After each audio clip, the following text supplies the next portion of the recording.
Hello, अस्सलाम वालेकुम। क्या हाल चाल है आप लोग का? उम्मीद है आप सब लोग खैरियत से होंगे। तो यार, सबसे पहले तो हैप्पी न्यू ईयर। उम्मीद करता हूँ आप लोग का ये साल आपके विशेस के मुताबिक फुलफ़िल होगा। बस एक हिंट है आप लोग के लिए कि कोई भी आपका ड्रीम है उसको पूरा करने के लिए आप ये टिप यूज़ कर सकते हैं कि उसे आप नोट डाउन कर लें और सारा साल आप उसे अपने टाइम के अकॉर्डिंग देखें और उस पर वर्क करें। एक रिसर्च के मुताबिक जो लोग अपनी ड्रीम्स को कॉपी पे राइट करते हैं और जो लोग अपनी ड्रीम्स को माइंड में रखते हैं उनके वर्सेस जो कॉपी पे ड्रीम्स लोग लिखते हैं वो ज़्यादा सक्सेसफुल होते हैं। तो ये हिंट आप लोग के लिए। चलें आज के टॉपिक की तरफ आते हैं। आज का topic web development lecture number 3 है, जिसमें हम HTML के बारे में ज़्यादा सीखेंगे। तो HTML की बेसिकली 2 वीडियोस हो चुकी हैं। ये 3rd लेक्चर है जिसके अंदर मैं आपको बताऊंगा कि आप लिस्ट कैसे यूज़ कर सकते हैं और कितने टाइप्स की लिस्ट होती हैं। बेसिकली 2 टाइप्स की लिस्ट होती हैं। तो 2 टाइप्स की लिस्ट होती हैं आपके पास। एक होती है ऑर्डर लिस्ट, एक होती है अनऑर्डर लिस्ट। चलें फिर चलते हैं सबलाइम टेक्स्ट पे। सबसे पहले फ़ाइल को न्यू फाइल कर लें। अच्छा, इसके बाद फाइल को सेव भी कर लें। ओके, तो न्यू फाइल सेव कर देते हैं lecture3.html के नाम से। सेव कर लेते हैं। ओके, फाइल सेव हो चुकी है। HTML टैग में HTML लिख के इंटर प्रेस करेंगे तो ये डिफ़ॉल्ट हमारे पास सारा कोड आ जाएगा। टाइटल में लिख देता हूँ third lecture of HTML। Okay, so body में हेडिंग यूज़ कर लेता हूँ H1। Let explore with the list. सबसे पहले मैं ऑर्डर लिस्ट की तरफ जाऊंगा। ऑर्डर लिस्ट का टैग OL से स्टार्ट किया जाता है। ऑर्डर लिस्ट के अंदर जो भी आप डेटा यूज़ करेंगे वो सारा डेटा आपका नंबर्स के साथ वेब पेजेस पे शो हो जाएगा। और कमेंट्स भी यहाँ पे यूज़ कर रहा हूँ। बेसिकली हम कमेंट्स यूज़ करते हैं, ये मैंने लास्ट क्लास में भी बताया था। कमेंट्स हम यूज़ करते हैं किसी भी कोड को रिमेंबर रखने के लिए कि हमने कोड में क्या किया। और ये कमेंट आपके वेब पेज पे शो नहीं होता, ये सिर्फ इस कोड की फ़ाइल में रहता है। तो ऑर्डर लिस्ट जनरेट कर चुके हैं। अब LI का टैग यूज़ करेंगे। LI means list. सबसे पहले लिस्ट में यूज़ करने लगा हूँ, कराची लिस्ट में देने लगा हूँ। तो कराची लिस्ट क्लोज। दोबारा लिस्ट ओपन करता हूँ। Islamabad list close. Again list. Gujarat, Pakistan. Basically ये मैं लिस्ट क्रिएट कर रहा हूँ। जब अभी ये फ़ाइल रन होगी तो आपको और ज़्यादा समझ आएगा कि बेसिकली ये लिस्ट क्या काम परफॉर्म करती है। अब इस फाइल को सेव करते हैं और अपने डेस्कटॉप पे जाके 3rd लेक्चर की फ़ाइल को उसको प्रेस करेंगे तो वो ऑटोमेटिकली गूगल पे चली जाएगी। ये देखें, लिस्ट जनरेट हो गई आपकी, नंबर 1, नंबर 2, नंबर 3। तो ये ऑर्डर लिस्ट इसे कहते हैं। OL जो लिस्ट होती है, ऑर्डर लिस्ट। अब इसे जितनी मर्ज़ी बार चाहें आप पेस्ट कर दें, जितना मर्ज़ी लंबा आप डेटा यूज़ करना चाहें आप करते हैं। ये आप पे डिपेंड करता है। ये देखिए, अभी मैं इसे रिफ़्रेश करता हूँ, 12 तक आ गया। लिस्ट आप जितनी मर्ज़ी बड़ी करें, ये आप पे डिपेंड करता है। तो ये ऑर्डर लिस्ट थी। अब हम चलते हैं अनऑर्डर लिस्ट की तरफ। तो H2 यूज़ करता हूँ मैं हेडिंग में H2। ओके,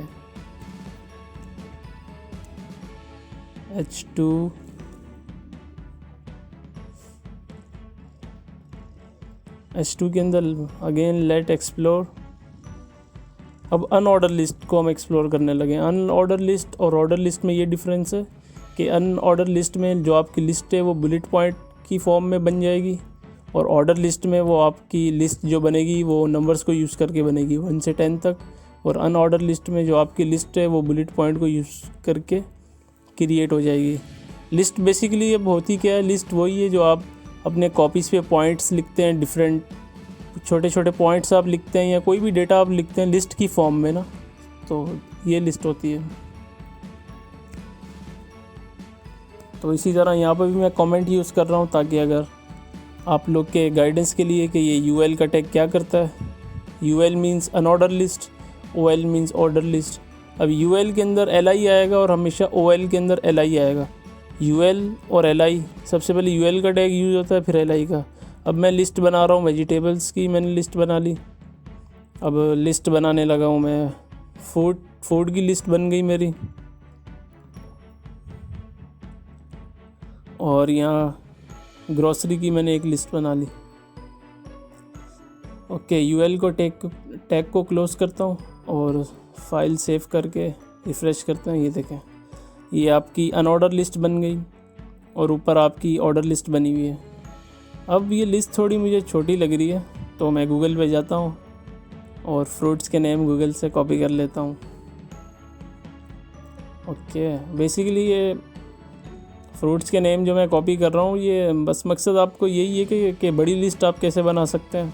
सिर्फ ये मेरे कोड तक ना रहिएगा कि मैंने 3 यूएल की लिस्ट में 3 एट्रीब्यूट्स डालें तो आप लोग भी 3 एट्रीब्यूट्स डालेंगे। मीन्स कि लिस्ट आप जितनी मर्ज़ी बड़ी बना सकते हैं, ये आप पे डिपेंड करता है। इसलिए मैंने गूगल से एक्स्ट्रा डेटा ली है ताकि लिस्ट में अपनी बड़ी करूं और आप लोग को दिखाऊं कि लिस्ट की कोई कांस्टेंट वैल्यू नहीं है। लिस्ट आप पे डिपेंड करती है जितनी बड़ी लिस्ट आप बनाना चाहें। लिस्ट 2 टाइप्स की होती हैं, order list, unordered list. Order list को ओएल के अंदर लिखते हैं और अनऑर्डर लिस्ट को यूएल के टैग में लिखते हैं। ये बेसिक डिफरेंस आपने याद रखना है।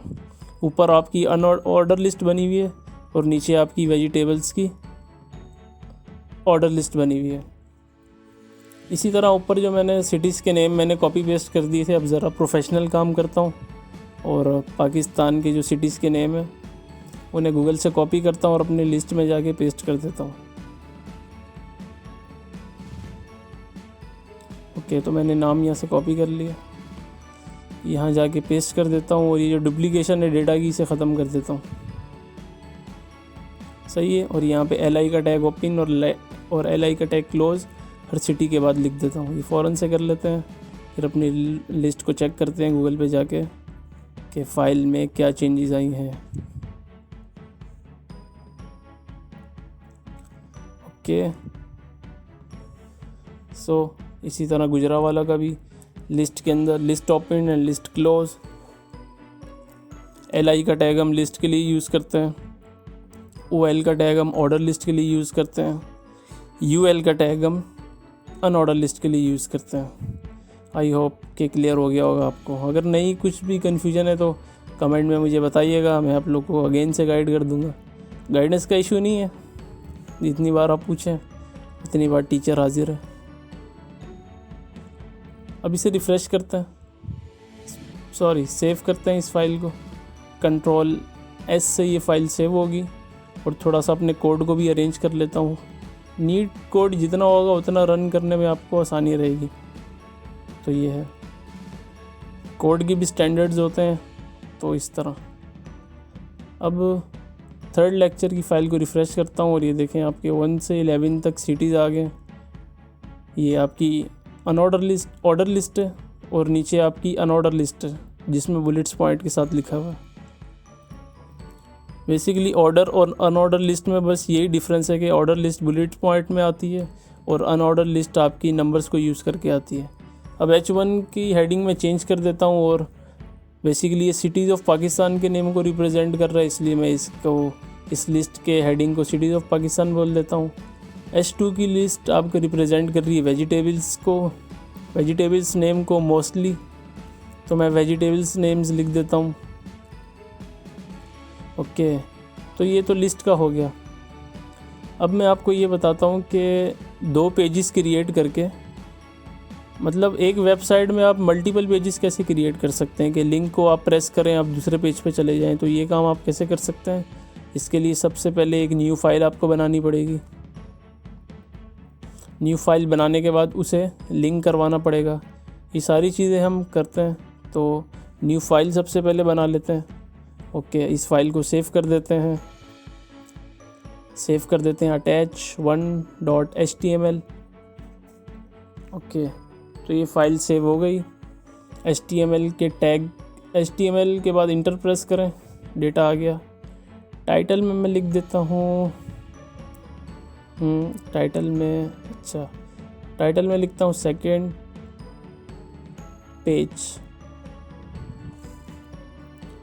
पेज। ओके, पेज की स्पेलिंग ज़रा सही कर लेते हैं, पेज। ओके, अब इसके बाद इसका जो इस फाइल का जो नेम है, बेसिकली इस फाइल का नेम है attach1.html। अगर आप ऊपर देखें टैब पे तो फाइल का नेम लिखा हुआ attach1.html। ये इस फाइल का नेम है। जब हमने क्रिएट करी थी इसका हमने नेम रखा था attach1.html।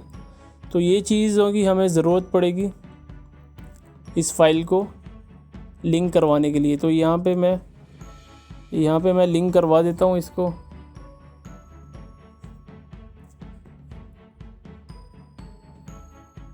तो अब Ahref का हम यूज़ करेंगे। Ahref लिंक को, इस Ahref से ये होगा कि ये जो है ना आपका लिंक जनरेट कर देगी, जिससे आप अटैचेबल फाइल बन सकती है इसके अंदर ना। मतलब मीन्स ये कि इस पर आप क्लिक करेंगे तो न्यू फाइल पे चले जाएंगे। अभी इसके अंदर ये कुछ लिखा हुआ नहीं आ रहा, तो कोड पे चलते हैं और इसे रिफ़्रेश कर देते हैं। यहाँ पे इसको सेव कर देते हैं। तो सेव करने के बाद अगेन इसको रिफ़्रेश करूँगा तो यहाँ मूव टू न्यू पेज, ये देखें second page of HTML using link tag आ गया। बेसिकली समझाना आप लोग को ये चाह रहा हूँ कि लिंक टैग के ज़रिए कैसे आप लोग डिफरेंट पेज बना के एक ही वेबसाइट के अंदर मूव कर सकते हैं। जैसे एक ही वेबसाइट के अंदर डिफरेंट पेज बना के उनको Ahref के ज़रिए लिंक करा सकते हैं, Ahref टैग के ज़रिए। इसी तरह अब मैं यहाँ पे बैक का लिंक जनरेट करना चाह रहा हूँ, तो Ahref, और जो मेरा मेन पेज है उसका नाम यहाँ पे लिख देता हूँ lecture3.html और टेक्स्ट में लिख देता हूँ बैक टू मेन पेज। अब इसे रिफ़्रेश करते हैं और यहाँ पे मूव टू नेक्स्ट पेज पहले चलते हैं। अब यहाँ देखें बैक टू मेन पेज, इस पर क्लिक करूँगा, बैक पेज पे आ गया। मूव टू न्यू पेज पे क्लिक करूँगा, न्यू पेज पर चला जाऊँगा जो मैंने क्रिएट किया है। बस इन दोनों को क्रिएट करने के लिए बस आपने एक चीज़ याद रखनी है, Ahref के अंदर Ahref ए का टैग ओपन करेंगे, Href लिखेंगे, इक्वल्स टू लिखेंगे और इसके बाद जिस फाइल को आपने लिंक कराना है उसका नेम लिख देंगे उसकी एक्सटेंशन के साथ। जैसे फ़ाइल का नेम है attach1.html और मेन फाइल का नेम है lecture2.html। तो ये है। तो आज हमने क्या क्या बनाया। आज हमने लिस्ट बनाई। आज हमने ये देखा कि लिंक को आप कैसे यूज़ कर सकते हैं वेबसाइट की नेविगेशंस के लिए, और डिफरेंट पेज आप कैसे बना के उनको लिंक कर सकते हैं। तो ये सारी चीज़ें आज हमने सीखी हैं। और अभी ये जो दूसरा पेज मैंने बनाया इसको भी मैं थोड़ा डेटा इसमें फिल कर रहा हूँ, ताकि वो पेज खाली लग रहा था। दोनों पेजों में मैंने लिस्ट ऐड कर दी है। मूव टू न्यू पेज, ये देखें डुप्लीकेशन ऑफ पेज भी मैंने डाल दिया है कि ये पेज पिछले पेज की डुप्लीकेशन है, बैक टू मेन पेज। तो ये इस तरह चीज़ें वर्क कर रही हैं। आई होप कि आज का लेक्चर आप लोगों को बेनिफिशियल लगा होगा। अगर आप लोगों को बेनिफिशियल लगा है तो कमेंट करके मुझे बताएं, और अगर आप लोग की कोई क्यूरीज़ है तो मुझे बताएं। और इन द फ्यूचर और वीडियोज़ इस तरह की आने वाली हैं। पूरा वेबसाइट डेवलपमेंट का कोर्स आने वाला है, तो बी विद मी, मेरे साथ रहिए। Thank you.